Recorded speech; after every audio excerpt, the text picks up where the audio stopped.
प्रसिद्ध कहानीकार मुंशी प्रेमचंद जी की अगली रचना है जो नारी जीवन की कहानियों से ली गई है। शीर्षक है स्त्री और पुरुष। रचना प्रस्तुत है। बिपिन बाबू के लिए स्त्री ही संसार की सबसे सुंदर वस्तु थी। वह कवि थे और उनकी कविता के लिए स्त्रियों के रूप और यौवन की प्रशंसा ही सबसे चित्ताकर्षक विषय था। उनकी दृष्टि में स्त्री जगत में व्याप्त कोमलता, माधुर्य और अलंकार की सजीव प्रतिमा थी। जबान पर स्त्री का नाम आते ही उनकी आंखें जगमगा उठती थी, कान खड़े हो जाते थे, मानो किसी रसिक ने गान की आवाज़ सुन ली हो। जब से होश संभाला तभी से उन्होंने उस सुंदरी की कल्पना करनी शुरू कर दी जो उनके हृदय की रानी होगी। उसमें उषा की प्रफुल्लता होगी, पुष्प की कोमलता, कुंदन की चमक, बसंत की छवि, कोयल की ध्वनि। वह कवि वर्णित सभी उपमाओं से विभूषित होगी। वह उस कल्पित मूर्ति के उपासक थे। कविताओं में उसका गुण गाते, मित्रों से उनकी चर्चा करते, नित्य उसी ख्याल में मस्त रहते थे। वह दिन भी समीप आ गया जब उनकी आशाएं हरे हरे पत्तों से लहराएंगी, उनकी मुरादें पूरी होंगी।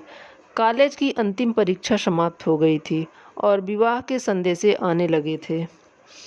विवाह तय हो गया। बिपिन बाबू ने कन्या को देखने का बहुत आग्रह किया, लेकिन जब उनके मामू ने विश्वास दिलाया कि लड़की बहुत ही रूपवती है, मैंने उसे देखा है, तब वह राजी हो गए। धूमधाम से बारात निकली और विवाह का मुहूर्त आया। वधू आभूषणों से सजी हुई मंडप में आई तो बिपिन को उसके हाथ पांव नजर आए, किंतु सुंदर उंगलियां थी मानो दीप शिखाएं हों। अंगों की शोभा कितनी मनोहारिणी थी, बिपिन भूले ना समाये। दूसरे दिन वधू विदा हुई तो वह उनके दर्शनों के लिए इतने अधीर हुए कि ज्यों ही रास्ते में कहारों ने पालकी रहकर मुंह हाथ धोना शुरू किया, आप चुपके से वधू के पास जा पहुँचे। वह घूंघट हटाए, पालकी से सिर निकाले बाहर झांक रही थी। बिपिन की निगाह उस पर पड़ गई। घृणा, क्रोध और निराशा की एक लहर सी उन पर दौड़ गई। यह वह परम सुंदरी रमणी ना थी जिसकी उन्होंने कल्पना की थी, जिसकी वह बरसों से कल्पना कर रहे थे। यह एक चौड़े मुंह, चिपटी नाक और फूले हुए गालों वाली कुरूपा स्त्री थी। रंग गोरा था पर उसमें लाली के बादल सफ़ेदी थी। और फिर रंग कैसा ही हो, वह कभी सुंदरता की कमी पूरा नहीं कर सकता। बिपिन का सारा उत्साह ठंडा पड़ गया। हाँ, इसे मेरे ही गले पड़ना था। क्या इसके लिए समस्त संसार में कोई और ना मिलता? उन्हें अपने मामू पर क्रोध आया, जिसने वधू की तारीफों के पुल बांध दिए थे। अगर इस वक्त वह मिल जाते तो बिपिन उनकी ऐसी खबर लेता कि वह भी याद करते। जब कहारों ने फिर पालकियां उठाई तो बिपिन मन में सोचने लगा, इस स्त्री के साथ मैं कैसे रहूँगा, कैसे इसके साथ जीवन काटूंगा। इसकी ओर तो ताकने से भी घृणा होती है। ऐसी कुरूपा स्त्रियां भी संसार में हैं, इसका मुझे अब तक पता न था। क्या मुंह ईश्वर ने बनाया है, क्या आंखें हैं। मैं और सारे ऐब की ओर से आंखें बंद कर लेता, लेकिन एक चौड़ा सा मुंह। भगवान, क्या तुम्हें मुझी पर यह वज्रपात करना था? बिपिन को अपना जीवन नरक सा जान पड़ता था। वह अपने मामू से लड़ा, ससुर को एक लंबा खर्रा लिखकर फटकारा, माँ बाप से हुज्जत की, और जब इससे शांति ना हुई तो कहीं भाग जाने की बात सोचने लगा। आशा पर उसे दया अवश्य आती थी। वह अपने को समझता था कि इसमें इस बेचारी का क्या दोष है। उसने जबरदस्ती से तो मुझसे विवाह किया नहीं, लेकिन यह दया, यह विचार उस घृणा को न जीत सकता था जो आशा को देखते ही उसके रोम रोम में व्याप्त हो जाती थी। आशा अपने अच्छे से अच्छे कपड़े पहनती, तरह तरह से बाल संवारती, घंटों आईने के सामने खड़ी होकर अपना श्रृंगार करती, लेकिन बिपिन को यह शुतुरमुर्गे से मालूम होते। वह दिल से चाहती थी उन्हें प्रसन्न करूं, उनकी सेवा करने के लिए वह अवसर खोजा करती थी, लेकिन बिपिन उससे भागा भागा फिरता था। अगर कभी भेंट हो भी जाती तो कुछ ऐसी जली कटी बातें कहने लगता कि आशा रोती हुई वहाँ से चली जाती। सबसे बुरी बात यह थी कि उसका चरित्र भ्रष्ट होने लगा। वह भूल जाने की चेष्टा करने लगा कि मेरा विवाह हो गया। कई कई दिनों तक आशा को उनके दर्शन भी न होते। वह उसके कहे की आवाज़ बाहर से आती हुई सुनती तो झरोखे से देखती कि वह दोस्तों के गले में हाथ डाले सैर करने जा रहा है और तड़प कर रह जाती। एक दिन खाना खाते समय उसने कहा कि अब तो आपके दर्शन ही नहीं होते, क्या मेरे कारण घर छोड़ दीजिएगा? विपिन ने मुंह फेर कर कहा, घर पर ही तो रहता हूँ, आजकल ज़रा नौकरी की तलाश में हूँ, इसलिए दौड़ धूप ज़्यादा रहती है। आशा, किसी डॉक्टर से मेरी सूरत क्यों नहीं बनवा देते? सुनती हूँ आजकल सूरत बनाने वाले डॉक्टर पैदा हुए हैं। विपिन, क्यों नाहक चिढ़ाती हो? यहाँ तुम्हें किसने बुलाया था? आशा, आखिर इस मर्ज की दवा कौन करेगा? विपिन, इस मर्ज की दवा नहीं है। जो काम ईश्वर से ना करते बना, उसे आदमी क्या बना सकता है? आशा, यह तो तुम ही सोचो कि ईश्वर की भूल के लिए मुझे दंड दे रहे हो।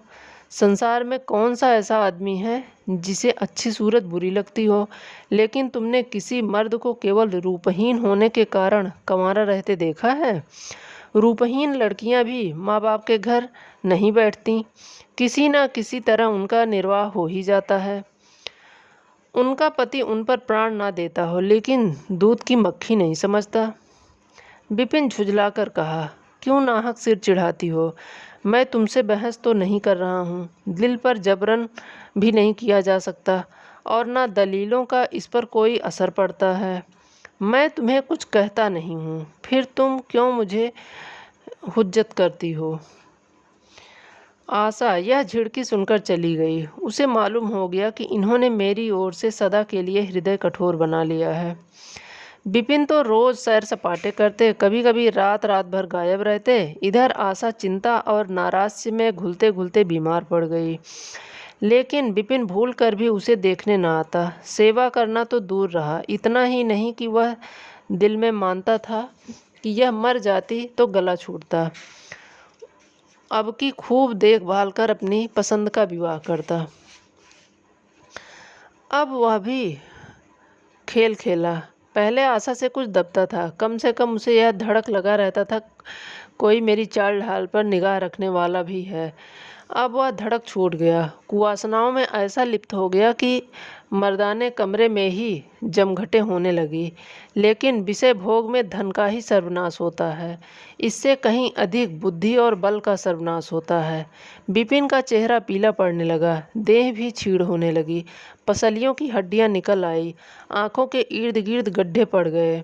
अब वह पहले से कहीं ज़्यादा शोक में रहता। नित्य तेल लगाता, बाल बनवाता, कपड़े बदलता, किंतु मुख पर कांति न थी। रंग रोगन से क्या हो सकता है? एक दिन आशा बरामदे में चारपाई पर लेटी थी। इधर हफ्तों से उसने विपिन को ना देखा था। उसे देखने की इच्छा हुई। उसे भय था कि वह ना आएंगे, लेकिन फिर भी मन को रोक ना सकी। विपिन को बुला भेजा। विपिन को भी उस पर कुछ दया आ गई। आकर सामने खड़े हो गए। आशा ने उसके मुंह की ओर देखा तो चौंक पड़ी। वह इतने दुर्बल हो गए थे कि पहचानना मुश्किल था। बोली, तुम भी बीमार हो क्या? तुम तो मुझसे भी ज़्यादा घुल गए हो। विपिन, जिंदगी में रखा ही क्या है जिसके लिए जीने की फिक्र करूं? आशा, जीने की फिक्र ना करने से कोई इतना दुबला नहीं हो जाता। तुम अपनी कोई दवा क्यों नहीं करते? यह कहकर उसने विपिन का दाहिना हाथ पकड़कर अपनी चारपाई पर बैठा लिया। विपिन ने भी हाथ छुड़ाने की चेष्टा न की। उसके स्वभाव में उस समय एक विचित्र नम्रता थी जो आशा ने कभी न देखी थी। बातों से भी निराशा टपकती थी। अक्खड़पन या क्रोध की भी गंध न थी। आशा को ऐसा मालूम हुआ कि उनकी आंखों में आंसू भरे हुए हैं। विपिन चारपाई पर बैठते हुए बोले, मेरी दवा अब मौत करेगी। मैं तुम्हें जलाने के लिए नहीं कहता।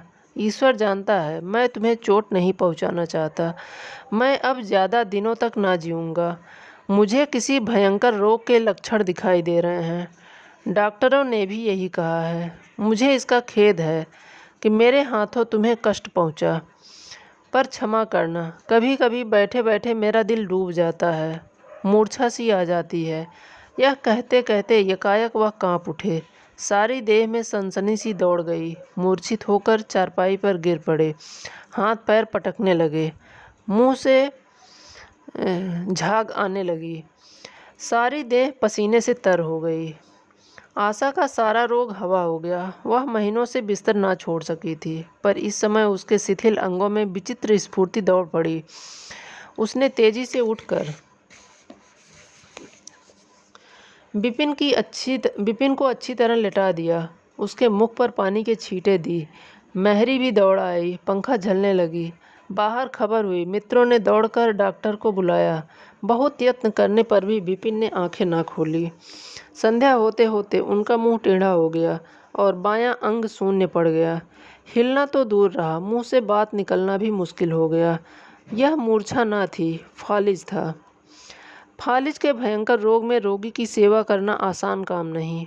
उस पर आशा महीनों से बीमार थी, लेकिन इस रोग के सामने वह अपना रोग भूल गई।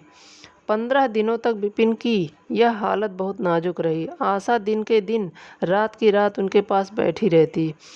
उनके लिए पथ्य बनाना, उनको गोद में संभाल कर दवा पिलाना, उनके जरा जरा से इशारों को समझना जैसी धैर्यशीला स्त्री का ही काम था। अपना सिर दर्द से फटा करता, ज्वर से देह तपा करती, पर उसकी उसे जरा भी परवाह न थी। 15 दिनों के बाद विपिन की हालत कुछ संभली। उनका दाहिना पैर तो लुंज पड़ ही गया था। तोतली भाषा में कुछ बोलने लगे थे। सबसे बुरी गति और उनके सुंदर मुख की हुई थी। वह इतना टेढ़ा हो गया जैसे कोई रबर के खिलौने को खींचकर बढ़ा दे। बटरी की मदद से जरा देर के लिए बैठ या खड़े तो हो जाते थे, लेकिन चलने फिरने की ताकत न थी। एक दिन लेटे लेटे उन्हें क्या जाने का ख्याल आया। आईना उठाकर अपना मुंह देखने लगे। ऐसा कुरूप आदमी उन्होंने कभी आज तक ना देखा था। आहिस्ता से बोले, आशा, ईश्वर ने मुझे मेरे गुरूर की सज़ा दे दी। वास्तव में यह उसी बुराई का बदला है जो मैंने तुम्हारे साथ की। अब तुम अगर मेरा मुंह देखकर घृणा से मुंह फेर लो तो मुझे जरा सी भी शिकायत ना होगी। मैं चाहता हूँ कि तुम मुझसे उस दुर्व्यवहार का बदला लो जो मैंने तुम्हारे साथ किया। आशा ने पति की ओर कोमल भाव से देखकर कहा, मैं तो आपको अब तो उसी निगाह से देखती हूँ। मुझे तो आप में कोई अंतर नहीं दिखाई देता। विपिन, वाह, बंदर सा मुंह हो गया है। तुम कहती हो कोई अंतर ही नहीं है। मैं तो अब कभी बाहर ना निकलूँगा। ईश्वर ने मुझे सचमुच दंड दिया। बहुत यत्न किए गए, पर विपिन का मुंह सीधा ना हुआ। मुख का बायां भाग इतना टेढ़ा हो गया था कि चेहरा देखकर डर मालूम होता था। हाँ, पैरों में इतनी शक्ति आ गई कि अब वह चलने फिरने लगा। आशा ने पति की बीमारी में देवी की मनौती की थी। आज उसी पूजा का उत्सव था। मोहल्ले की स्त्रियां बनाव श्रृंगार किए जमा थीं। गाना बजाना हो रहा था। एक सहेली ने पूछा, क्यों आशा, अब तो तुम्हें उनका मुंह जरा भी अच्छा ना लगता होगा। आशा ने गंभीर होकर कहा, मुझे तो पहले से कहीं अच्छा मालूम होता है। चलो बातें बनाती हो। नहीं बहन, सच कहती हूँ। रूप के बदले मुझे उनकी आत्मा मिल गई, जो रूप से कहीं बढ़कर है। विपिन कमरे में बैठे हुए थे। कई मित्र जमा थे। ताश हो रहा था। कमरे में एक खिड़की थी जो आंगन में खुलती थी। इस वक्त वह बंद थी। एक मित्र ने चुपके से उसे खोल दिया और शीशे में झांककर विपिन ने कहा, आज तो तुम्हारे यहाँ परियों का अच्छा जमघट है। विपिन, बंद कर दो। अजी जरा देखो तो कैसी कैसी सूरतें हैं। तुम्हें इन सबों में कौन सबसे अच्छी मालूम होती है। विपिन ने उड़ती नज़रों से देखकर कहा, मुझे तो वही स्त्री सबसे अच्छी मालूम होती है जो थाल में फूल रख रही है। वाह री आपकी निगाह, क्या सूरत के साथ साथ तुम्हारी निगाह भी बिगड़ गई। मुझे तो वह सबसे बदसूरत मालूम होती है, इसलिए कि तुम उसकी सूरत देखते हो और मैं उसकी आत्मा देखता हूँ। अच्छा, यही मिसेज विपिन है। जी हाँ, यह वही देवी है। धन्यवाद।